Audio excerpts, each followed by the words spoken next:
Hello, this is part two. It seems that I was uh, prematurely cut off, and I only was able to video 5 minutes out of 18 minutes that I actually had planned. So I'm going to start part two of believe a person the first time when they tell you who they are. And I'm primarily directing this to those people who were tasked and put their hands on the Bible that they wrote to say that they would and that they pledged allegiance to not only the flag, but to take care of the millions of American citizens, so-called American citizens, and true Americans that they were voted in office by. You know, I don't know exactly where I stopped at TikTok or on YouTube, but it makes no difference. Because even if you hear it a second time, it's extremely important. Because how you learn is by repetition. And obviously, especially our community, after 500 years, we still doing some of the same things and making the same mistakes we made 3 centuries ago. You know, limitations are designed to cause us to search out those things that are dormant in us, to awaken other qualities and other features in us to deal with the limitations or anything that comes upon us.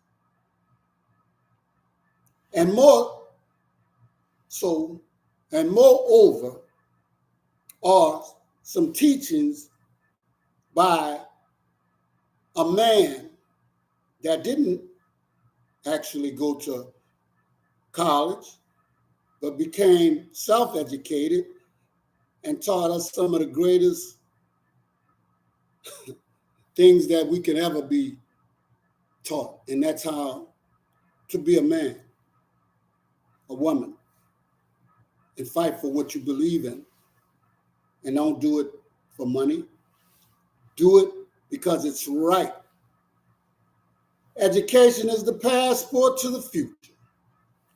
For tomorrow belongs to those who prepare for it today. And we know this is true by the people that are in power. We know this is true by those who are not in power. You see, a man who stands for nothing will fall for anything. If the shoe fits, wear it. But above all those things I've just told you,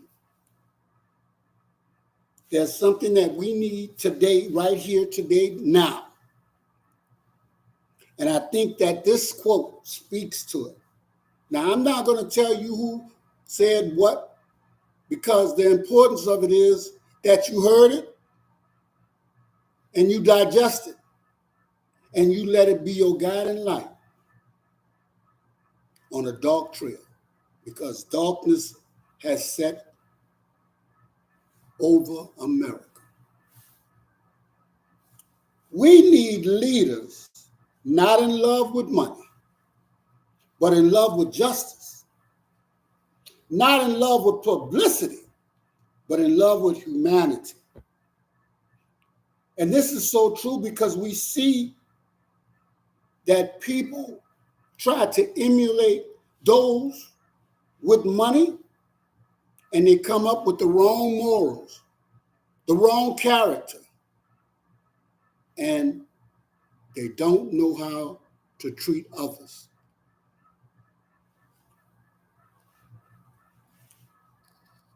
We need people that are in these offices to abide by the oath that they have taken. And we need to come together as a people. I understand better than most people the things that people of my community have had to endure. And nothing should take a back seat to that. But let me tell you something. Humanity, it speaks to all of us. Those in power, those that's not. Those that mean us well and those that don't mean us well. But a man or a woman who doesn't care about what happens after his life is gone is a dangerous person. It says that the most dangerous man in the world is the one who has nothing to lose.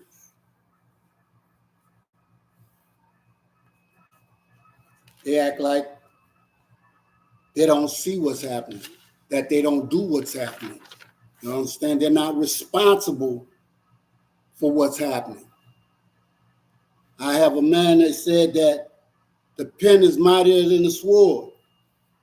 Well, right now we are seeing the danger of that pen. It has not stopped writing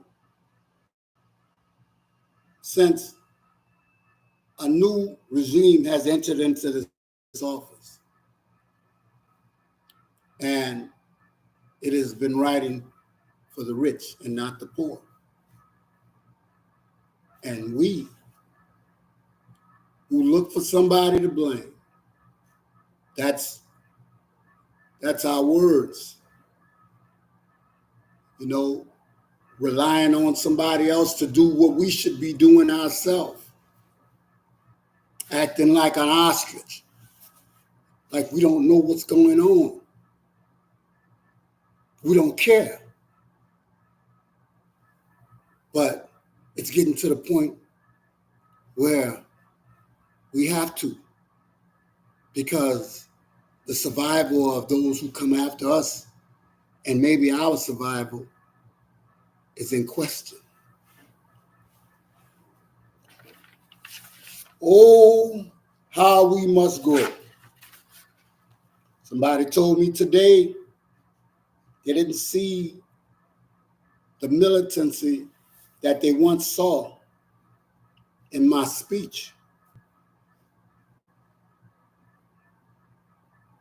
Well, I understand that when we talk in relation to the world, Africa, South America, Australia, Russia, Americas, how can I be or allow myself to become like those who don't care? That shows no growth. I want a better life of those who come behind me. And so therefore, sometimes I have to put myself in the back seat, put things before what I really feel strongly about. We, as a people, and I don't speak for nobody else but me, if we do not care about the aggregate, the whole, what will be left for us to care about?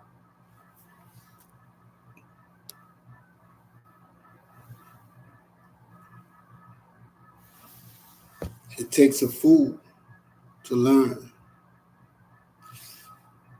And don't love nobody. You got to love yourself.